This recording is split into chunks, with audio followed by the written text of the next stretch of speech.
Kumbuka kwa klasi ya Anderson disease tulisema primary adrenal insufficiency.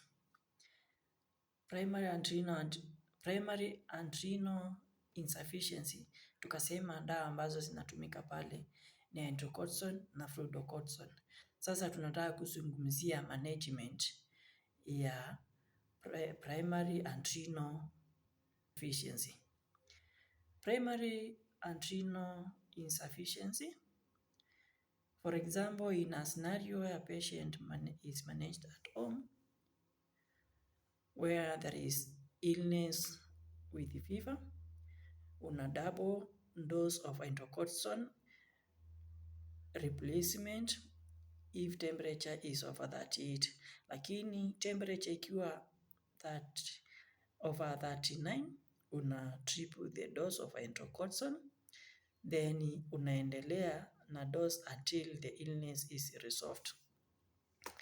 Lakini wakati patient haezi kumeza dawa kwa sababu maybe anatapika ama ako na shida ya tumbo, una change dawa kwa kudunga IM ama IV ama subcutaneous 100 mg na unapeleka mgonjwa kwa hospitali.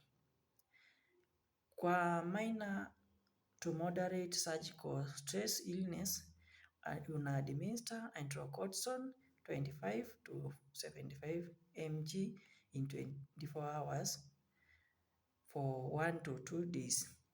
Then kwa major surgery with general anesthesia, trauma, delivery or disease that require intensive care, administer hydrocortisone 100 mg per IV injection followed by continuous IV infusion 200 mg in 24 hours.